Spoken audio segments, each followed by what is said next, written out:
Still renting. My father said the words just loud enough for the conversation at the other end of the long mahogany table to stop dead.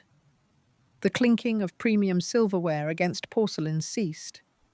The ambient noise of the high-end San Francisco restaurant, a Michelin-starred establishment perched on the edge of the marina, boasting a panoramic view of the Golden Gate Bridge, wrapped in evening fog, seemed to vanish entirely. He didn't wait for an answer. He didn't look at me to see the impact of his words. He just leaned back in his leather chair, swirling a glass of neat 25-year-old scotch, basking in the sudden heavy silence he had created. Your younger brother owns 3 luxury investment properties, Maya. Julian continued, his voice vibrating with the practiced booming authority of a retired senior law partner who was used to crushing opponents in a courtroom. 3. In Palo Alto, Tahoe, and Scottsdale.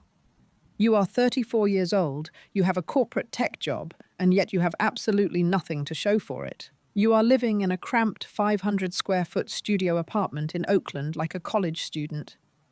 You are the real disgrace of this family. I didn't flinch. I didn't blink. I didn't even lower my fork.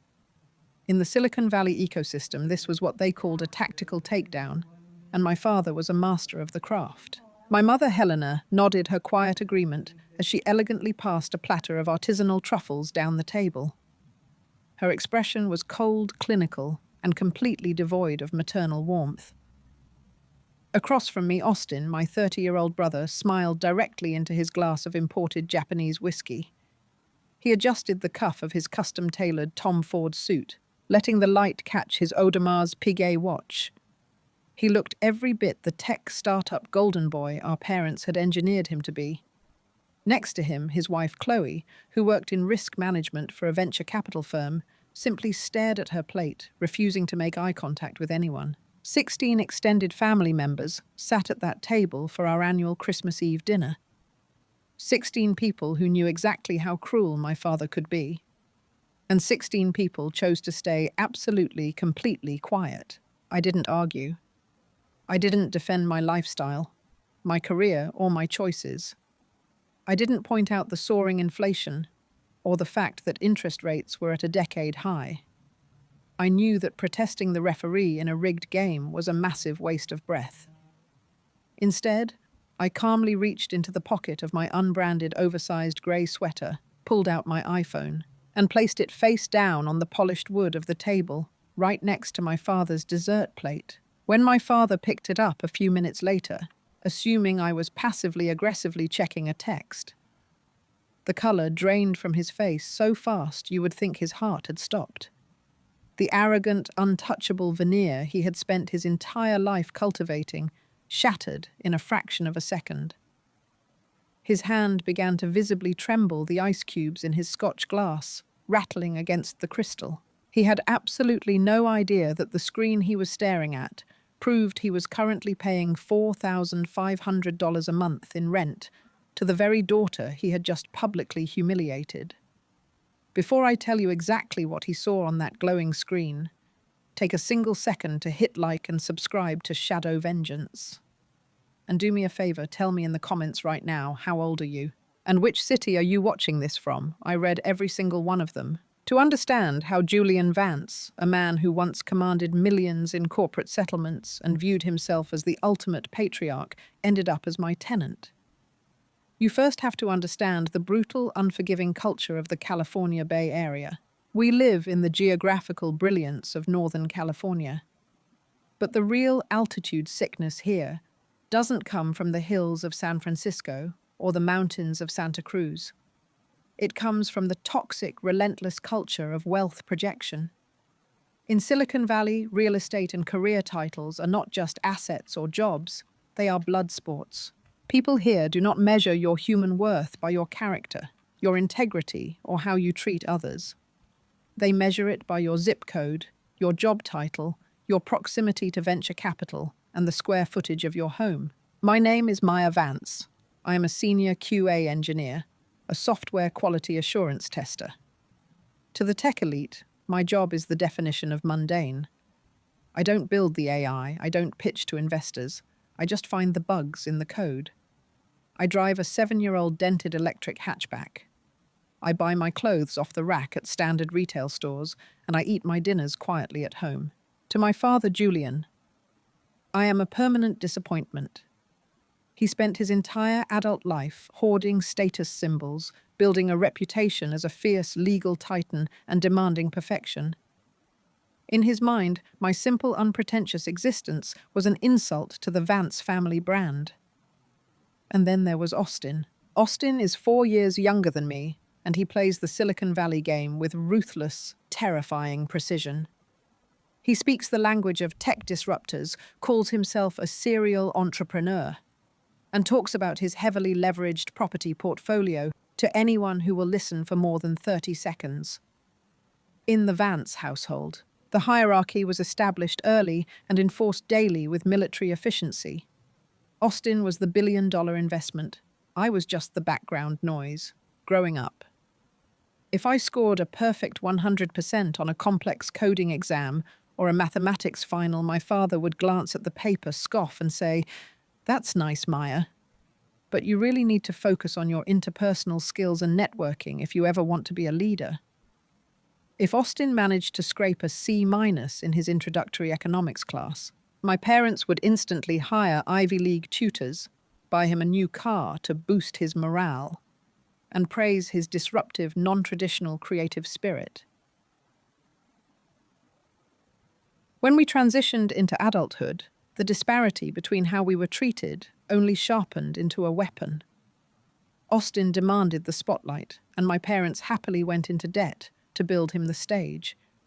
They bragged about his alleged business acumen and his theoretical tech startups at every country club dinner and charity gala they attended. Meanwhile, I sat in my quiet cubicle, meticulously running test scripts, crunching data, paying my own bills, and keeping my mouth shut. People often mistake quietness for emptiness. They blindly assume that because you are not shouting your accomplishments from the rooftops or posting your wealth on LinkedIn, you have nothing to shout about. But quiet people aren't empty. We are just watching. We are calculating. We are building our empires in the dark, where no one can see us and where no one can interfere. The silence that followed was suffocating. My father sat paralyzed, his gaze locked onto the glowing glass rectangle resting in his palm.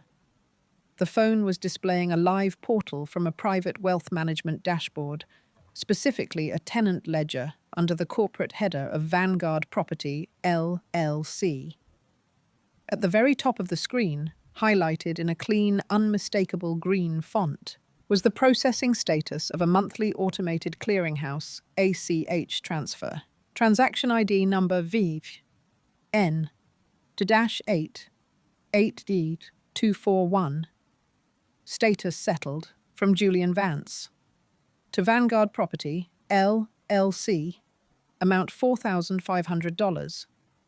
Asset Unit 4B. The Lumina Residence, San Francisco. To anyone else, it looked like a standard corporate receipt. But my father knew the numbers. He knew that the Lumina was the luxury high-rise condominium complex where he and my mother had been forced to relocate just 6 months prior. More importantly, his eyes scanned down to the bottom of the encrypted page, where the legal disclosure listed the sole managing member and primary shareholder of Vanguard Property, LLC, Maya N. Vance. The cognitive overload was visible. I watched the muscles in his jaw slacken, his legal arrogance evaporating into sheer, unadulterated panic. For a man who had spent his entire existence evaluating risk and asserting dominance, discovering that his survival was being quietly subsidized by the person he considered the family footnote was an existential crisis. He opened his mouth to speak, to demand an explanation, to assert that this had to be some sort of system glitch or an elaborate technical prank, but no sound came out. His lips simply parted and closed like a fish, gasping for air, before I reveal how his trembling fingers lowered that phone back onto the mahogany table. Take a quick second to hit that like button and subscribe to Shadow Vengeance. If you're enjoying how this high-tech chess match is unfolding, Drop a comment below with your favorite strategy for handling toxic family dynamics. I read every single response, and your engagement keeps this empire growing. My mother, noticing the sudden dramatic shift in her husband's posture, paused mid-gesture. The silver gravy boat she was holding hovered precariously over a plate of roasted prime rib. "Julian," she murmured, her voice laced with a sharp, defensive edge. "What is it? Is there an issue with the firm's residual accounts, sir?" Julian didn't answer her. He couldn't. He just kept staring at me, his eyes wide and bloodshot, looking at his eldest daughter as if she were a ghost that had suddenly materialized in his favorite steakhouse. Austin, oblivious to the digital bomb that had just detonated on his father's side of the table, laughed softly and took another slow sip of his whiskey. "Relax, Mom," he scoffed, adjusting his Rolex with an air of practiced indifference. "Dad probably just saw the year-end market analysis for tech stock options. It's brutal out there for legacy companies right now. Not everyone can pivot to high-yield AI infrastructure like my team is doing. You have to expect some market correction when you aren't built for the modern era," said. I watched Austin's face as he spoke, noting the absolute certainty in his eyes. He genuinely believed his own hype. He truly believed that his custom suits his flashy pitch decks, and his rented prestige made him a titan of industry. He had no idea that the very roof over his parents' heads, the luxury apartment they used to host their high society friends, was entirely under my control. I calmly reached across the table, my hand steady and relaxed, and slipped the iPhone out of my father's frozen grip. I tapped the screen to lock it, slid it back into the pocket of my oversized Walmart sweater, and took a small, deliberate bite of my asparagus. "The food is getting cold," I said softly, my voice cutting through the tension like a razor blade through silk. "We should finish our dinner." My mother sighed, a tight, annoyed sound, completely missing the underlying reality of the situation. "Honestly, Maya, your lack of situational awareness is exactly why your father worries about you. We are trying to have an important discussion about your brother's upcoming Series A funding round, and you are worrying about the temperature of the vegetables. It's just so incredibly typical of your worldview." I didn't counter her. I didn't point out that Austin's Series A funding was actually just a disguised line of credit, backed by my father's diminishing retirement assets. I just smiled, a small, unreadable curve of my lips, and kept eating. They thought my silence was submission. They assumed that because I wasn't fighting back, I was accepting my place at the absolute bottom of the Vance family hierarchy. They had spent 34 years validating each other's vanity, while treating me like an inconvenient line of code that needed to be patched out of their pristine family narrative. They didn't know that while they were busy pouring their remaining life savings and home equity into Austin's heavily leveraged fragile tech illusions, I had spent the last decade constructing a financial fortress of my own. A fortress built on clean data, meticulous risk management, and a relentless calculating patience that no one in this room could possibly comprehend. The luxurious 3-bedroom apartment my parents currently rent at the Lumina holds a secret that is going to tear my father's remaining pride down to the absolute studs. But to truly understand the sheer scale of the trap they built for themselves, you have to look back exactly 10 years. The foundation of their financial ruin was poured on a rainy Tuesday afternoon in April. The exact day I realized that sharing my life, my goals, and my achievements with this family was the psychological equivalent of mailing a letter to a house that had already burned to the ground. In the Vance family economy, I learned early that my accomplishments had a 0% conversion rate. 10 years ago, I was 24. I spent my days in a grey, windowless cubicle at a mid-tier software firm in South San Francisco, running monotonous regression tests on inventory management databases for regional supply chains. It was unglamorous, repetitive, and completely invisible work. My tech colleagues were constantly chasing the next trendy startup, hopscotching from one burning company to another in search of volatile stock options. I chose a different path. I stayed in the shadows, collected my steady bi-weekly paychecks, and brought my lunch to the office every single day in glass Tupperware. While my peers were spending $15 on artisanal avocado toast and leasing brand new sports cars to fit into the Silicon Valley aesthetic, I drove a used electric hatchback with a charging port that constantly jammed. Every single spare dollar I earned didn't go into crypto luxury fashion or trendy nightlife. It went straight into a high-yield savings account and index funds. In the San Francisco Bay Area, trying to save money feels like trying to outrun a bullet train on foot. The median home prices climb by hundreds of thousands of dollars while you sleep, and the financial goalposts are constantly being moved by institutional buyers and tech billionaires. But as an engineer who spent her life looking for flaws in complex systems, I found a loophole in the real estate matrix Oakland. 10 years ago, Oakland lacked the pristine elite prestige of my parents' affluent suburban neighborhood in Marin County. The tech elite looked down on it, viewing it as chaotic and unrefined. But the mathematical data worked, and numbers never lie to you if you know how to read them. After 2 years of extreme financial discipline, I secured an FHA loan with just 3.5% down and purchased a tired, deeply neglected duplex on an unremarkable street in West Oakland. The property was an absolute disaster. The exterior stucco was peeling, the gutters were sagging, and the interior smelled like a toxic combination of stale cigarette smoke, damp drywall, and wet dog. My parents would have crossed the street just to avoid looking at it.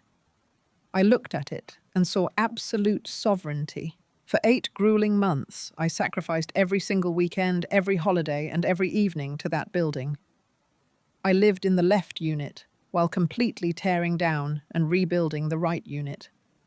I wore construction overalls stained with white primer and grey joint compound. I spent hours watching online tutorials, learning how to safely patch old drywall snake ancient plumbing lines and replace outdated electrical outlets. My knuckles were perpetually scraped, my lower back ached constantly, and my hair always smelled like sawdust. I spent Friday nights breathing in the sharp chemical scent of PVC glue, sleeping on a deflating air mattress in an unheated living room because the central furnace was broken. I wasn't just fixing up a piece of real estate. I was transforming a massive liability into an income-generating asset with my own 2 hands. At the time, I foolishly believed this was the golden key. In the Vance household, material wealth and real estate were the ultimate metrics of human value. Julian Vance judged his peers entirely by their zip codes, their corporate titles, and the view from their back patios. I genuinely thought that by entering his arena, by playing his game, and winning it on my own merits, I would finally force him to look at me with something resembling genuine parental respect. I believed that holding the legal deed to a piece of property in the most expensive housing market in the country would serve as undeniable, irrefutable proof that I was worthy of a seat at his table. So I prepared my grand announcement. I spent an hour scrubbing the dried paint and drywall dust from underneath my fingernails. I put on a clean, professional blouse, styled my hair, and drove across the bridge to my parents' sprawling suburban estate for our mandatory Sunday family dinner. I carried the pride of my new property ownership like a shield, fully expecting the toxic dynamics of my youth to finally dissolve. The dining room of their home smelled of expensive roasted lamb and vintage Napa Valley Cabernet. My father sat at the head of the long table, cutting his meat with the clinical precision of a surgeon. Austin, fresh out of his university's communications program and already heavily subsidized by my parents' bank accounts, was leaning back in his chair, loudly complaining about the luxury starter apartment in downtown San Francisco that my parents were completely paying for. "The concierge service is just incredibly slow," Austin groaned, swirling his wine. "And the gym equipment isn't even top tier. It's hurting my networking vibe." I waited patiently for a natural lull in the conversation. When my father paused his monologue to pour himself another glass of wine, I took a deep breath, cleared my throat, and made my move. "I bought a house," I said, keeping my voice steady. "It's a duplex in West Oakland. I closed on the title this past Tuesday." I paused, waiting for the sudden shift in the atmosphere. I waited for the nod of approval. The technical questions about interest rates, property taxes, or the capitalization rate. I waited for my father to finally recognize me not as a disappointment, but as a financial peer. Julian set the heavy wine bottle down on the tablecloth. He didn't look up at me. He kept his gaze firmly fixed on his plate, cutting another piece of lamb. "A duplex," he said, letting the word roll off his tongue with a tone of deep disgust, as if he were describing a disease. "In Oakland, on the wrong side of the bridge?" "Yes." I replied, my confidence beginning to waver, though I kept my posture rigid. "I'm living in one half and completely fixing up the other side to rent out. The cash flow numbers make perfect sense, Dad." Julian finally raised his eyes. The look he gave me was completely devoid of warmth. It was the exact look an elite homeowner gives a stray animal that has wandered onto their freshly manicured lawn. "A duplex in a neighborhood like that is for people who cannot afford real homes, Chaya," he said coldly. "It is a stepping stone for the desperate and the financially uneducated. You are simply slapping a temporary bandage on a massive liability and calling it an investment. It's embarrassing." Austin stifled a laugh behind his silk napkin, his shoulders shaking with silent amusement. I felt a sudden fierce heat rise in my cheeks, but I kept my spine perfectly straight, refusing to give them the satisfaction of seeing me break. "I own it," I said softly, my voice barely above a whisper but carrying a dangerous edge. "I saved every single dollar for the down payment myself. No handouts." My mother, Helena, placed her gold-plated fork delicately on the edge of her porcelain plate. She offered a soft, deeply patronizing sigh that cut worse than my father's blunt cruelty. "Maya, your father is just being realistic," she said, her voice dripping with artificial sympathy. "Real estate in California is a serious, high-stakes game for people with real capital. In fact, we were just discussing Austin's future ventures. If you actually had that much liquidity sitting in a savings account, you really should have consulted us first." She leaned forward, her eyes narrowing slightly. "You could have gifted that capital to your brother. Austin is putting together a phenomenal startup concept, and he needs a proper, respectable down payment for a luxury condo in a neighborhood that actually reflects well on this family. Buying a broken-down, multifamily property in Oakland just makes all of us look bad to our friends at the country club." The dining room went completely silent. I looked at the three of them, my gaze moving from one face to the next. Julian was calmly dissecting his lamb, entirely unbothered by the psychological bomb he had just dropped. Helena was elegantly dabbing the corner of her mouth with her napkin, and Austin was already back on his phone, completely bored by the topic of my hard-earned financial independence. They weren't cartoon villains. They were something much worse. They were completely blind to my humanity. To them, my intellect, my labor, and my capital were only useful if they could be harvested to elevate their chosen golden child.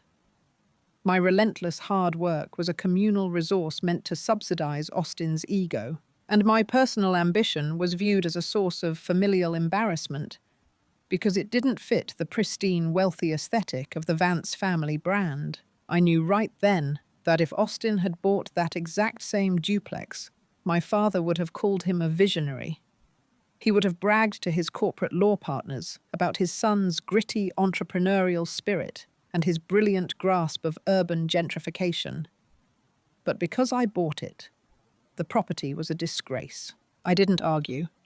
I didn't raise my voice, slam my hands on the table, or demand that they acknowledge my sacrifice.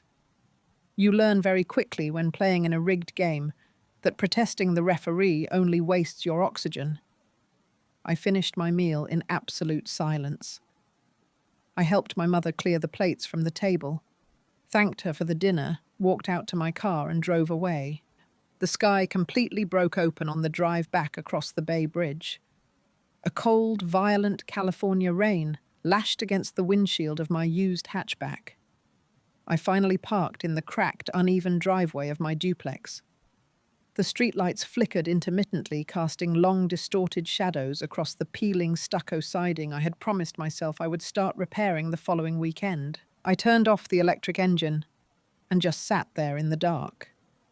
The sound of the torrential rain drumming furiously against the roof of the car was absolutely deafening. I gripped the steering wheel so tightly that my knuckles turned white and my hands began to ache. And then I cried. But I wasn't crying out of sadness. I wasn't mourning the loss of their approval or wishing they would love me differently. I was crying from a place of profound, icy clarity. The final illusion had shattered. I saw the precise internal architecture of my family for exactly what it was, a parasitic system designed to consume my worth and validate my brother's inflated sense of entitlement. My father would never respect me. My mother would never protect me. Any success I achieved in my life would either be minimized until it vanished or completely confiscated to serve Austin. I wiped my face with the back of my hand, and the tears stopped instantly. A cold, hard resolve settled deep into my chest, permanently replacing the desperate approval-seeking daughter who had walked into that mansion an hour earlier. I made a silent, unbreakable vow to the damp, dark interior of my car. I will never tell them anything ever again. I will not share my victories, and I will not share my struggles. I will become a complete ghost in their house, physically present, but entirely unreadable. I will build my life in the deep shadows where their toxic judgment can never reach me. Have you ever realized that trying to share your life with your family is like mailing a letter to a house that burned down years ago? You keep sending the updates, hoping someone will read them, but the foundation is already gone, and the ashes cannot write back. That night in the pouring rain, I stopped mailing letters. I stopped seeking a seat at a table where I was merely the main course. I walked inside my tired, smelly duplex, opened my laptop, and began to chart a completely new course.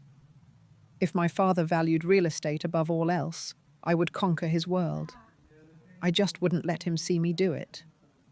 The very next morning, I initiated the first step of a long, quiet war. The morning after the rainstorm, I bypassed my usual corporate routine and went straight to my laptop before dawn to file the necessary legal paperwork. Vanguard Property Holdings, LLC, was officially born on a gloomy Tuesday morning.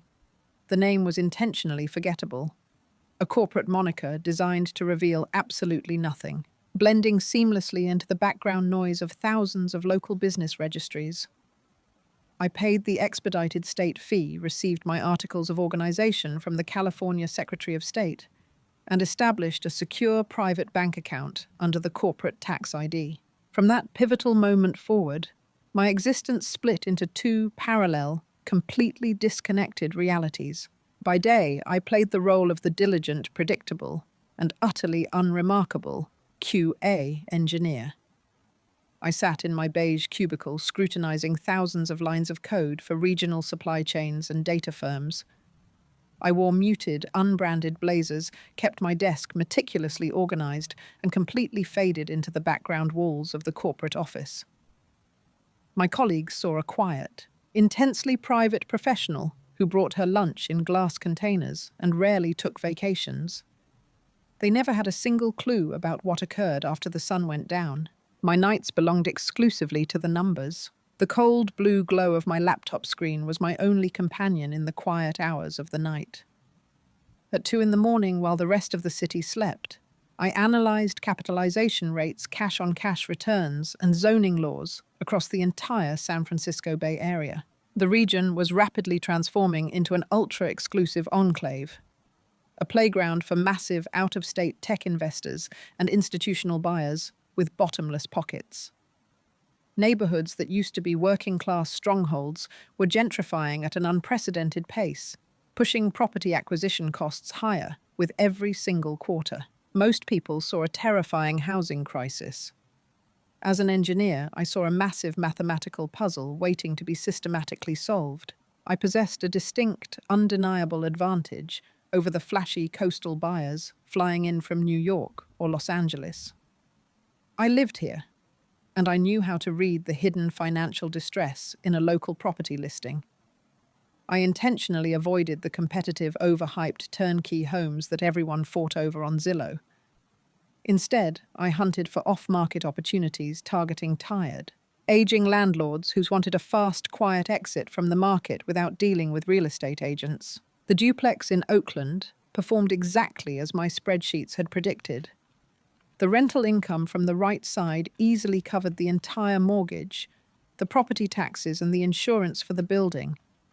It even generated a modest, steady surplus of $300 a month. I lived efficiently in the left side and funneled every single spare dollar from my corporate salary and the rental surplus into a dedicated untouchable reserve account. I ate incredibly cheap meals consisting of brown rice, black beans, and frozen vegetables. I repaired my own hatchback using internet forums and YouTube videos as my only guide. I wore the exact same winter boots until the soles literally cracked and the coastal fog seeped through to my socks. 18 months after buying my first property, I leveraged the rapidly rising equity in the Oakland duplex to secure a commercial loan for a tired 4-unit apartment building in the East Bay. The structure featured peeling paint, an outdated electrical system, and a front yard choked with overgrown weeds. I spent my limited holiday time rewiring light fixtures, laying down cheap but highly durable laminate flooring, and breathing in the sharp, familiar scent of fresh primer and PVC glue. I realized very quickly during this process that visibility was my greatest liability. If my family ever discovered my growing real estate portfolio, the manipulative demands would follow immediately. Julian would arrogantly insist on managing my assets to protect his daughter, asserting an unearned corporate authority over my hard work. Helena would manipulate me into letting Austin live in one of my premium units, entirely rent-free, to help him get on his feet with his latest failed startup. They would view my private capital as a communal resource meant to endlessly subsidize the golden child. To completely prevent this parasitic drain, I built an impenetrable financial firewall. I hired a high-end third-party firm called Summit Asset Management to handle every single aspect of the operational logistics. They collected the monthly rent, fielded the emergency maintenance requests at midnight, and handled the rigorous tenant screening processes. My actual identity completely vanished from public view.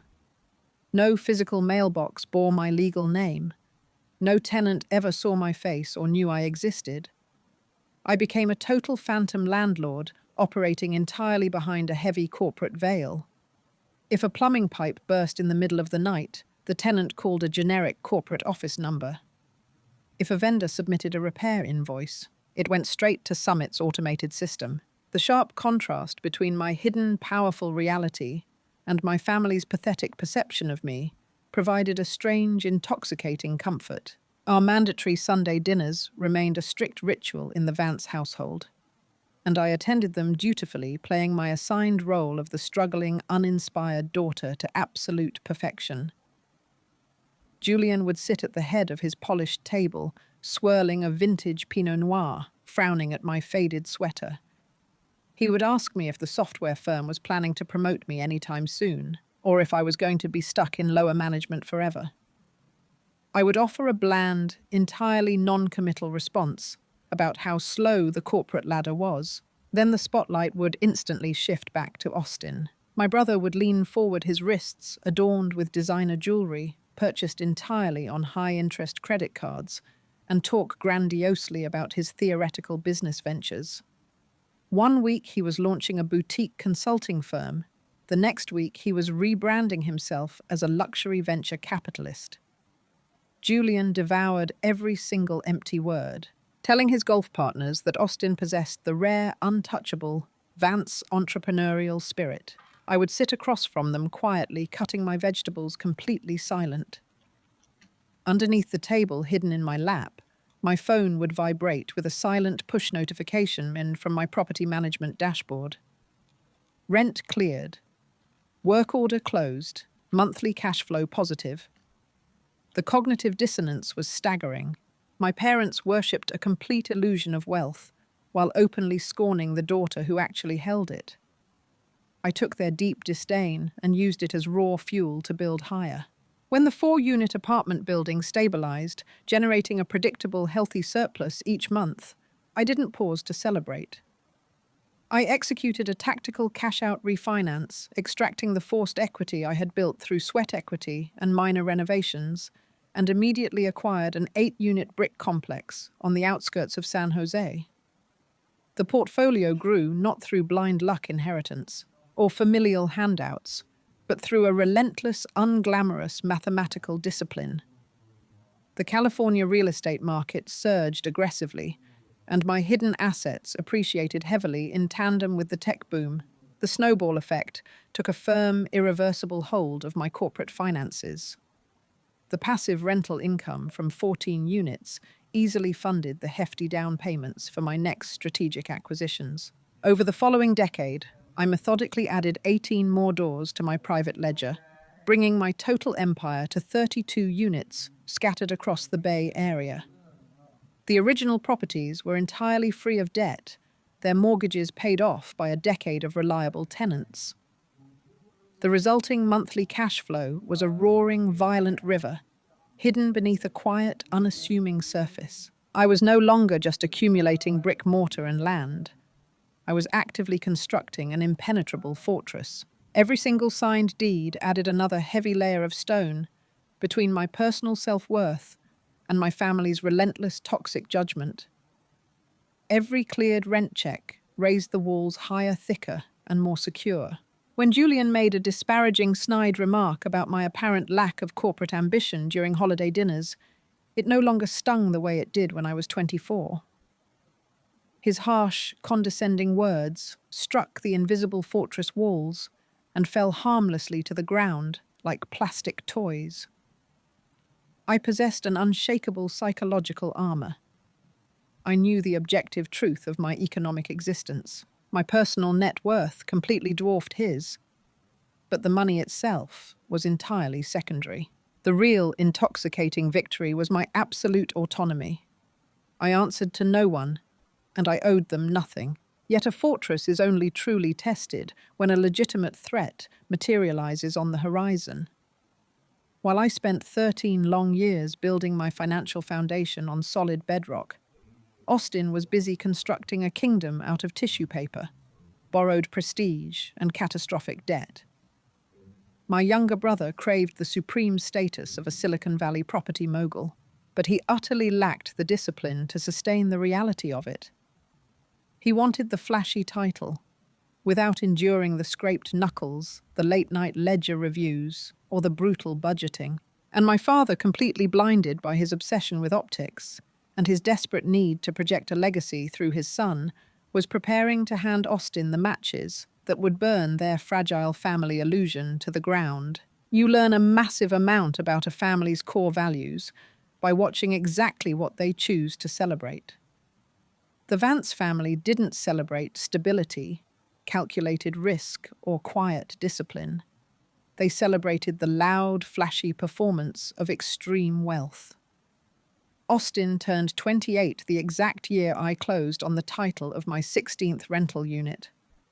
I spent his birthday weekend in dirty overalls, replacing a broken water heater in a garden-level apartment unit in Oakland to save on contractor fees. Austin spent his birthday weekend accepting the keys to a kingdom he hadn't earned. Julian hosted a lavish, over-the-top dinner at his private country club in Marin County to mark the occasion. He stood proud at the head of a long table adorned with imported floral centerpieces, raised a crystal glass of overpriced champagne, and made an announcement to the gathered relatives. He announced that he had pulled $300,000 of equity directly out of his pristine, primary suburban estate. He was handing the massive lump sum directly to Austin as seed capital. Julian smiled his signature broad corporate smile, the one he always reserved for moments when he wanted an audience to admire his immense generosity. He called the money seed capital for a natural-born winner. My mother, Helena, delicately dabbed at her eyes with a linen napkin, utterly overwhelmed by the sheer nobility of her husband's sacrifice. I sat near the kitchen doors, quietly chewing a piece of dry chicken, calmly calculating the massive interest Julian was going to pay on that borrowed home equity line of credit. I knew the storm was coming. Austin did not use the $300,000 of seed capital to build a sustainable, cash-flowing real estate foundation. True to his superficial nature, he immediately used the funds to purchase a sprawling, ultra-modern townhouse in Cherry Chase, an affluent, tech-heavy neighborhood. The property featured soaring vaulted ceilings, imported quartz countertops, smart home automation, and a striking glass facade. It was a beautiful, glittering home, designed for luxury entertaining and high society networking rather than actual rental yield. But Austin didn't want to stop at simply owning a flashy primary residence. He craved the public identity of a real estate mogul. He wanted the prestige, without enduring the grueling, unglamorous apprenticeship required to actually sustain it. To expand his sudden empire overnight, Austin took out high-interest aggressive lines of credit against his new townhouse. He leveraged himself to the absolute breaking point to rapidly acquire 2 additional luxury properties in destination areas, intending to operate them as short-term vacation rentals.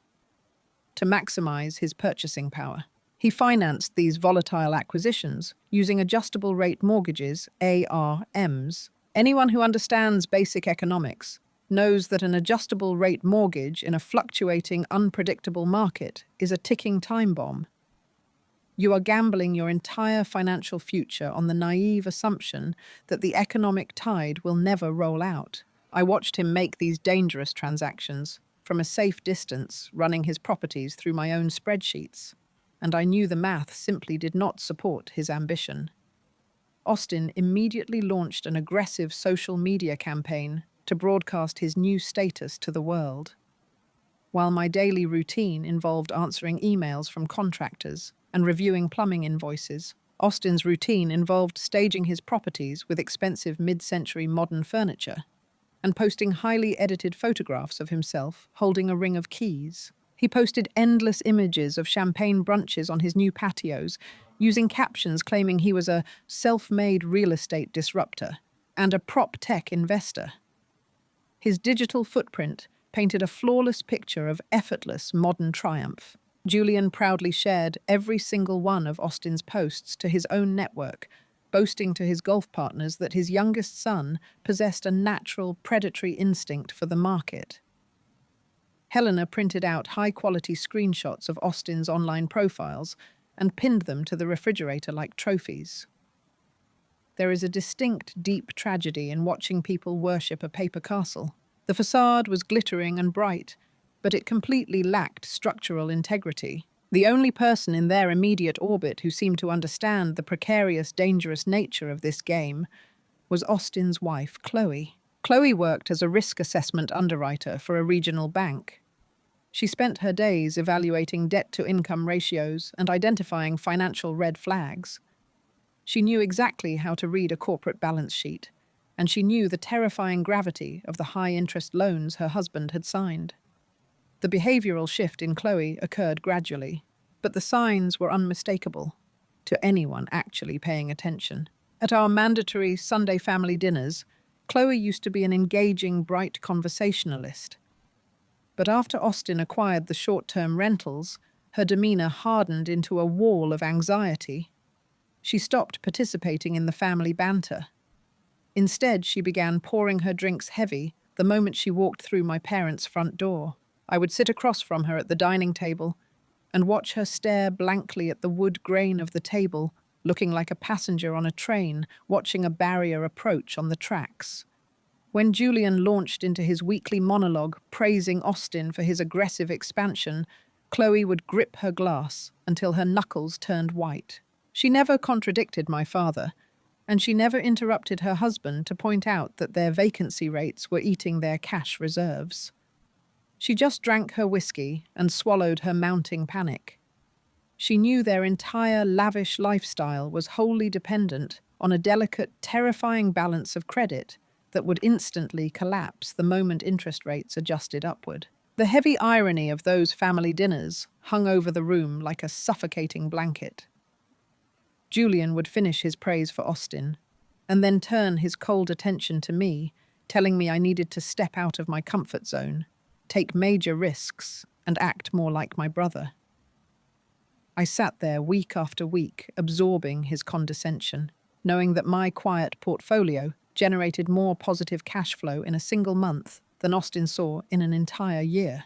I preferred to remain the family disappointment. Being a disappointment is remarkably freeing because it means no one is looking at you expecting a financial bailout when the paper castle finally burns. The initial fractures in Austin's paper kingdom started showing late that year, creeping up like stress cracks in a poorly poured foundation. It began subtly during a Sunday dinner in November. Austin was uncharacteristically quiet, his fingers aggressively tapping against his thigh beneath the table. When my mother asked how his luxury short-term rental in Tahoe was performing, he waved his hand dismissively, trying to inject his usual tech bro bravado into his voice. "The market is just experiencing a temporary optimization phase, Mum," he said, shifting his weight. "We had to deal with a minor maintenance issue. Some local contractor overcharged us to replace a commercial HVAC system. It threw off our quarterly projections, but it's just a drop in the bucket for a portfolio of our scale." I watched Chloe's reaction from across the table. The moment the word HVAC left Austin's mouth, her eyes tightly shut, and the muscle in her jaw flexed so hard, a visible tremor ran down her neck.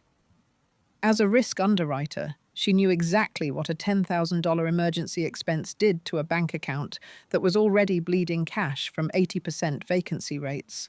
They didn't have the cash reserves to absorb a hit like that. They were floating their operational costs on high-interest credit cards, praying for a peak holiday season that wasn't coming. Then came the whispered, frantic conversations in the corridors of my parents' home. A week later, I walked into the kitchen to refill my water glass and caught Austin speaking to my father in hushed, urgent tones near the pantry. "I just need a short-term liquidity bridge, Dad," Austin pleaded, his voice stripped of its usual arrogance, sounding thin and desperate. "Just 50 grand to clear the adjustable rate reset on the Cherry Chase property this month. The platform's algorithm algorithmically suppressed my listings this week, but the moment the holiday bookings clear, I'll wire the capital right back to you with interest. I swear." Julian didn't hesitate. He clapped his son on the shoulder, flashing that patronizing, legacy-obsessed smile. "Say no more, son. Winners don't let short-term market friction slow down their expansion. I'll clear the funds from the investment account tomorrow morning." My father didn't realize he was throwing good money after bad. He was entirely economically illiterate, outside of his corporate legal niche, unable to see that the tech-fueled real estate tide was aggressively rolling out, and the water was beginning to rise past their chins. The underlying tension in the Vance family ecosystem grew so thick you could practically cut it with a steak knife. Every Sunday dinner became a masterclass in performative denial. Helena paced the kitchen with a frantic, forced energy, obsessively checking the presentation of her catering platters. Julian drank his vintage wines faster, launching into louder, more aggressive monologues about the family's superior genetics and business acumen. They were all active participants in a fragile collective delusion, absolutely terrified to admit out loud that the math was systematically failing them. I maintained my quiet, disciplined distance, watching the numbers tick upward on my own private secure ledgers. My 32 units were insulated from market shocks because they were anchored by fixed-rate corporate debt, and occupied by long-term working-class tenants who paid their rent like clockwork. I knew the absolute breaking point was rapidly approaching for my family. An empire built entirely on borrowed capital vanity metrics and parental favoritism cannot withstand a genuine economic storm. I didn't have to do a single thing to accelerate their demise. I just had to sit back, keep my mouth shut, and wait for the Silicon Valley sky to completely darken. The spectacular collapse of Julian Vance did not occur with a dramatic legal explosion or a highly publicized bankruptcy filing. It happened with the slow, agonizing, and unglamorous slide of an aging patriarch who suddenly realized his expensive corporate armor was no longer bulletproof. My father had built his entire identity around his coveted position as a senior managing partner at his prestigious downtown San Francisco law firm. He wore his corporate title the way decorated military generals wear medals on their dress uniforms. He demanded absolute deference from everyone based on his corner office square footage, his elite roster of tech clients, and his limitless corporate expense account. He operated under the arrogant assumption that his utility to the firm was infinite. He was 65 years old when the firm's younger, tech-savvy board of directors decided to aggressively restructure the executive partner tier. They called it an honorable early retirement transition. They framed it in a glossy corporate email as an incredible opportunity for a legal titan to finally enjoy his golden years. But Julian knew the brutal truth. They were systematically pushing him out of the loop to replace him with a 20-something vice president who specialized in automated AI contract analysis and cost a fraction of his bloated salary. The severance package they handed him was a flat-out insult to a man of his ego. It provided just enough liquid capital to maintain the appearance of his lavish lifestyle for perhaps 6 months. But it was entirely mathematically insufficient to permanently sustain the multi-million-dollar mortgage, the country club memberships, and the elite social obligations he and Helena had cultivated over 3 decades. I received the news during one of our mandatory Sunday dinners. My father sat at the head of the table, staring blankly at the crystal chandelier, swirling a heavy pour of cheap whiskey instead of his usual premium scotch. He cleared his throat and announced to the room that he had graciously decided to step down from active practice to focus entirely on managing his personal private investments. He delivered the lie with such intense, desperate conviction that I almost believed he had successfully convinced himself. But I am a data-driven QA engineer. I possess a highly trained instinct for detecting fatal system flaws and hidden financial distress. Over the following weeks, I silently catalogued the subtle telling degradation of their household. The premium white-glove landscaping service abruptly stopped coming on Thursdays. Helena began quietly stocking the pantry with generic, unbranded items from the local grocery store. Julian abruptly cancelled his prestigious membership at the Marin County Country Club, loudly claiming to his friends that the fairways had become too crowded with amateur tech bro golfers. The glittering facade was rapidly splintering, and the underlying financial foundation was completely rotting away. The primary catalyst for their ruin was the $300,000 home equity line of credit Julian had extracted from their primary estate to fund Austin's failed short-term rental experiments. My father had burdened his primary residence with a massive second mortgage, arrogantly assuming his high-end corporate salary would easily cover the monthly interest payments until he decided to retire on his own terms. Now completely stripped of his primary income, and with Austin's properties generating zero return, that debt transformed into a crushing, inescapable vice. The pristine, multi-million-dollar suburban estate, the ultimate monument to the Vance family's genetic superiority, was suddenly starkly unaffordable. Julian attempted to desperately navigate the mounting crisis in total secrecy. He met with various high-interest debt consolidation lenders and explored draining his remaining retirement accounts prematurely. Every path he calculated led to the exact same mathematically impossible conclusion that he could not service the debt. The only viable, realistic solution left on the board was to immediately liquidate the asset. I watched my father endure the profound public humiliation of listing his beloved estate for sale on the open market. He spun a pathetic narrative to his social circle about wanting a simpler, more minimalist urban lifestyle with less maintenance. The luxury real estate segment in Northern California, however, was rapidly cooling down as interest rates continued their aggressive climb.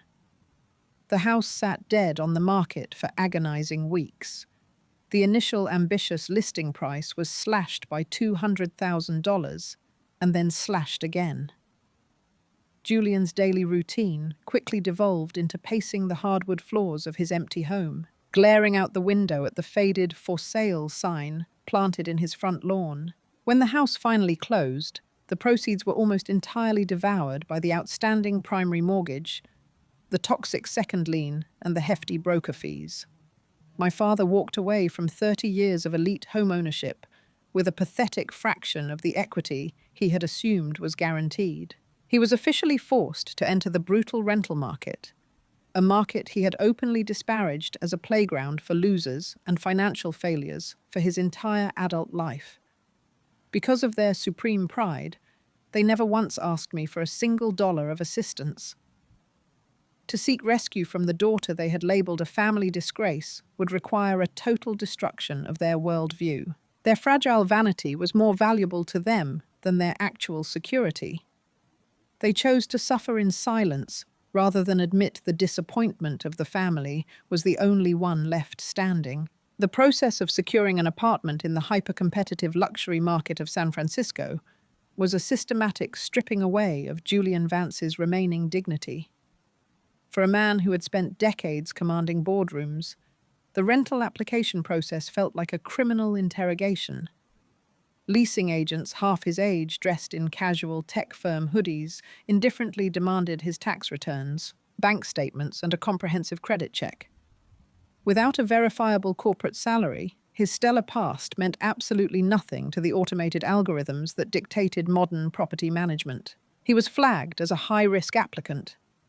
The gatekeepers of the luxury high-rises he deemed worthy of his status repeatedly denied his applications. Terrified of a retiree with a volatile financial profile, it was during this period of absolute desperation that Summit Asset Management received a frantic inquiry for Unit 4B at the Lumina. My father had finally swallowed his pride regarding the property's location, realizing that a high-end high-rise in the city was the only way to save face among his remaining elite peers. He submitted his application under a corporate guarantee, pulling what little liquidity he had left into an escrow account to prove he could cover a 12-month lease. From my quiet cubicle at the tech firm, I watched his application move through my private dashboard. I saw his legal name, his tanked credit score, and the redacted bank statements detailing the final remnants of his wealth. With a single tap of my finger, I overrode Summit's automated rejection system. I cleared the application. I welcomed my new tenant. Which brings us right back to that suffocating Christmas Eve dinner at the edge of the marina. The cold San Francisco wind battered against the panoramic glass windows of the restaurant. But the real freeze was concentrated entirely at our table. My father sat perfectly motionless. The ice cubes in his scotch long since melted his eyes, glued to the digital ledger on my phone. The green text displaying his monthly $4,500 rental payment to Vanguard Property, LLC, seemed to emit a blinding, radioactive light. "Julian?" My mother repeated, her voice rising in pitch, her patience entirely frayed by her husband's unprecedented catatonia. "You are embarrassing us. Put that phone away. Austin was just telling us about his venture capital meetings." Julian didn't look at her. He couldn't. Slowly, mechanically, he raised his head. When his eyes met mine, the sheer crushing weight of his realization filled the space between us. The man who had spent 34 years dictating my worth, who had labeled me a stagnant disappointment because I drove a dented hatchback and wore off-the-rack clothes, was staring at the architect of his survival. "Maya," His voice was a broken rasp, completely stripped of its trademark courtroom thunder. This company, Vanguard Property, it's you." The words were small, but their impact was seismic. Across the table, Austin's smug, self-satisfied grin instantly vanished. He froze mid-sip, his eyes darting between his father's pale face and my calm, unreadable expression. "What are you talking about, Dad?" Austin scoffed, though a tremor of nervous panic pitched his voice higher. "Vanguard is a massive regional holding firm. I've seen their listings. They own prime real estate all over the East Bay and San Jose. There's no way a QA tester has anything to do with an institutional portfolio." Instead of answering, I reached out and gently tapped the screen of my phone, scrolling down to the official California State Business Registry embedded in the portal. I spun the device around, letting the polished wood slide it directly into the center of the table for everyone to see. There it was etched in indisputable digital ink. Vanguard Property Holdings, LLC, Principal Managing Member. Maya N. Vance, total assets under management 32 residential units. My mother leaned forward, her eyes scanning the legal document, her breath catching sharply in her throat. The silver gravy boat she had been obsessing over sat forgotten, spilling a dark stain onto the pristine white tablecloth. 32 units, she whispered, her voice trembling as she tried to process the sheer mathematical reality. "But you live in Oakland. You drive a used car. You work a mundane corporate job. I build in the dark," I said, my voice completely calm, devoid of any anger or performative triumph. "While you were busy financing Austin's social media lifestyle and caving in your own home equity to buy him a paper kingdom, I was executing a fixed-rate acquisition strategy. My portfolio is entirely debt-free. It generates more liquid cash flow in a single quarter than this entire family has lost in the last 3 years." Austin's face turned a deep, angry shade of crimson. He looked down at his custom Tom Ford suit, suddenly realizing that the luxury aesthetic he had used as a weapon against me was nothing more than an expensive shroud for his bankruptcy. His credit lines were maxed, his short-term rentals were facing foreclosure, and the sister he had spent his life mocking was an uncredited titan sitting right across from him. "Why didn't you say anything?" Julian asked, his hands flat against the table. His shoulders slumped, as if the entire weight of the Lumina high-rise had just dropped onto his back. "All those Sundays, letting me call you a failure, letting me tell you that you had nothing to show for your life, because correcting you would have required handing over the keys to my peace of mind," I replied, looking him dead in the eye. "If I told you I was building an empire, you would have tried to manage it. If I told Mum, she would have manipulated me into giving my capital to Austin. Your disdain wasn't a punishment, Dad. It was the perfect operational camouflage." I stood up from the table, the heavy silence of the 16 extended family members remaining entirely unbroken. None of them spoke. None of them defended the patriarch or the golden child. The hierarchy had not just been disrupted, it had been completely annihilated down to the bedrock. I pulled my coat over my shoulders, the same unbranded, utilitarian winter jacket I had worn for the last 3 seasons. I reached down, picked up my iPhone, and slid it back into my pocket. "Your rent is due on the 1st of the month, Julian," I said softly, using his first name for the very first time in my life, to signify the permanent shift in our dynamic. "Vanguard Property has a zero-tolerance policy for late payments, and the automated system automatically issues an eviction notice on the 5th. I suggest you manage your remaining liquidity with the same discipline you always claimed I lacked." I didn't wait for a response. I didn't need a tearful apology, an admission of guilt, or a sudden fake display of parental pride. Their validation was a currency that had completely hyperinflated and become worthless to me a decade ago. I turned my back on the Michelin-starred view, walked out of the restaurant, and stepped into the cool, crisp San Francisco night air. As I unlocked my dented hatchback, the rain began to fall gently over the bay, washing away the final remnants of the Vance family illusion. I started the engine, tuned the radio to a quiet jazz station, and drove back across the bridge toward Oakland, completely sovereign, completely silent, and entirely free.